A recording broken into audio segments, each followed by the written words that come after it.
Hey everybody, so we are back with another book review.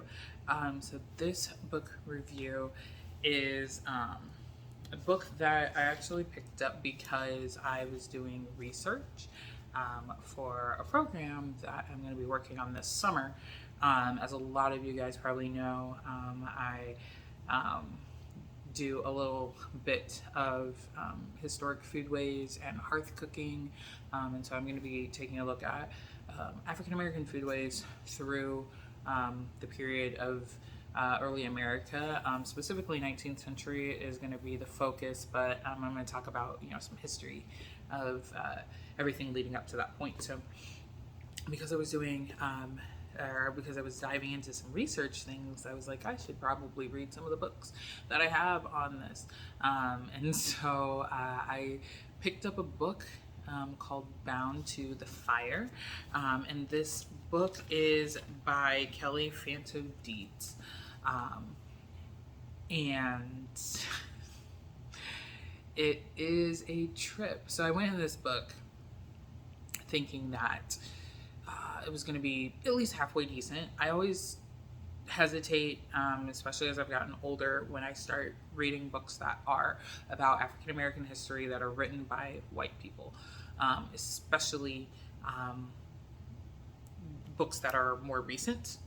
So this book was published in 2017. I don't know exactly when she went about writing this, so I would assume within the 2 years prior to that. But when I go into reading books about African American history, especially something that is so deeply cultural as food, I get a little hesitant, and rightly so. When I first got into this book, I was like, this book actually is fairly good. I liked the direction that she was going. She was being fairly respectful to the history that is not her history. But as the book went on, I was just like, I feel like it was just dropping every couple pages, every like 20 pages or so. It was just dropping these pieces about the mistresses were helping. The mistresses would come to the kitchen and sometimes get their hands dirty. The mistresses were always there supporting. Like it was almost apologizing for some of the actions of atrocity that were taken during slave time, and it just really rubbed me the wrong way. Again, going back to my point about being super hesitant about academia. And that's one of the biggest challenges in this time period of history when we're doing research is there is not a lot of Black historians as a whole. And there's not a whole lot of Black historians doing research on that early time period, and there needs to be. And that number has definitely grown. I will give it that. But even still, we're still going to find a lot of people doing research and publishing research, and unfortunately that's the stuff that's hitting the shelves, that's the stuff that's getting that wide market. And I, for one, I don't think it's fair. But for two, especially if you're going to be so just, well, the mistresses joined in, and the masters, they pretty much stayed in the house, but the mistresses would go to the kitchen. They would check in, as if that's supposed to alleviate all of the hurt and the pain that goes into these cooks. That's a whole thing. So anyway, back to what the book is actually about. So the book is about specifically Virginia enslaved cooks, and their lives as being a cook for plantations. And she does focus on the medium to large size plantations, so plantations that have more than 20 slaves on it. If you don't know anything about history, your wealth and your status as a planter, as a member of the planter class, is measured in the amount of slaves that you have. And if you have more than 20 slaves, you're doing fairly well. Once you hit 100 slaves, you are like top tier. And there are some plantations that do have hundreds of slaves. They are few and far between, especially once we hit the 19th century, but you do still find them. So the vast majority of homes are going to have between 5 and probably 40 to 50 slaves. That is fact.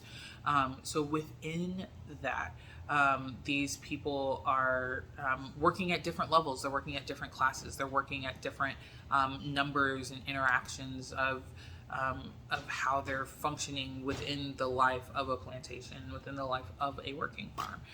And so they're going to have individual roles, such as being a cook. And so in her book, she talks about the role of the cook and how that's very impactful to the rest of the family, but also how it changed over the colonial period. She starts in the early colonial period, shortly after Jamestown is developed and founded in 1619, when the first Africans come over, and she talks through, how everybody was just kind of working together.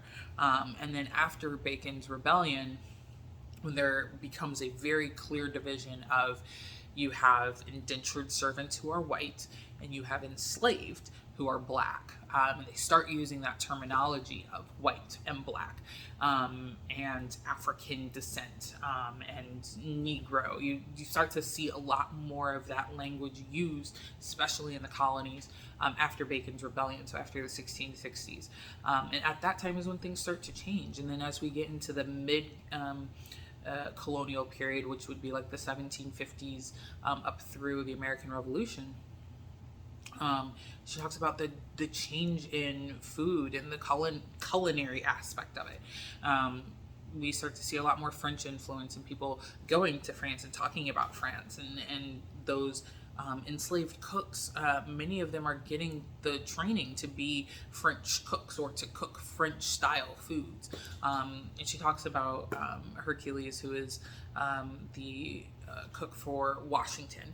And she talks about Hemmings, who is the cook for Jefferson, and their experiences being trained and going through all these different training programs and having pretty much almost the status of a elite white cook, but they are black and they are enslaved. So she talks through a lot of that in her book, and that history is so rich and it's great. But like I said, then she just drops in those few nuggets, and I don't know if as an author she realized that she was doing that, because it was almost like a natural thing, for her. It's like, okay, we have President Washington who owned his cook. Like, a lot of times when we think about George Washington, we think about all the slaves who were owned by his wife. In this particular case, the cook that they had, Hercules, he was actually bought by Washington. And Washington took him back to Virginia after living in Philadelphia so that he couldn't be free. There is plenty of paperwork on that. And so, it's just, there's a lot of those rich stories, but then gloss it over. But the mistresses would come in and they would help, and they would get their hands dirty until they started throwing these huge lavish parties, as became custom in the South, and the development of Southern hospitality and how we get that and all that stuff. So, I mean, overall, the book, for the information source that it is, for the amount of information that's in there, is probably, I'm going to give it a 3, just for information.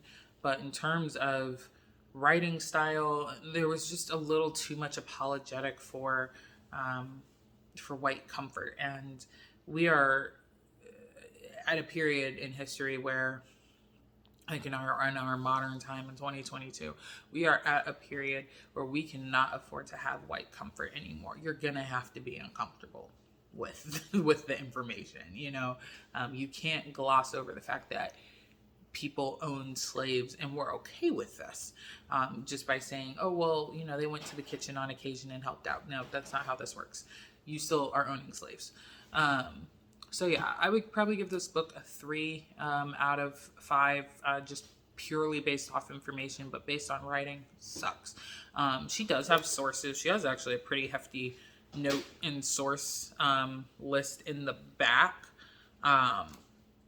But I think some of it could have been delved into a little bit more, especially on her notes page. There were a couple times where I was like, what does that mean? And then there would be, you know, a number for the note, and I would go to the note and it would just be like quoted in the Virginia Gazette. Okay, but what does that mean? You know? I wanted this book to be so much better than what it was. But I will say, you know, she does copy down several recipes or receipts, as they were called at the time, that are good to keep in mind.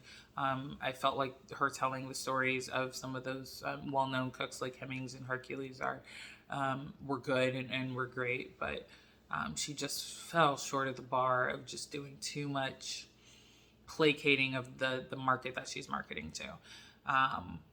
So there you have it. That's our book review. It's finally the end of the school year, so hopefully I'll start getting more book reviews out. I know I've slowed down. Several of my students have been like, dude, you haven't posted. What are you doing? So I'm going to try and be better now that the school year is winding down finally. But also with doing this research piece and reading through some of these books are hefty. All right? Like they take me a minute. This one was quick because it was only 140 pages, but some of those books, I'm like, so hopefully we're going to see more. But I am still taking book requests. So by all means, please drop your book requests into the comments below, books that you think I would enjoy, or just general comments about the books. If you've read the book, let me know. So looking forward to more conversation, and I'm already starting to get feedback. People are reading books that I've, you know, ranted and raved about earlier, and so that's really awesome. I'm glad other people are enjoying those books. So look forward to hearing more from you guys. Bye.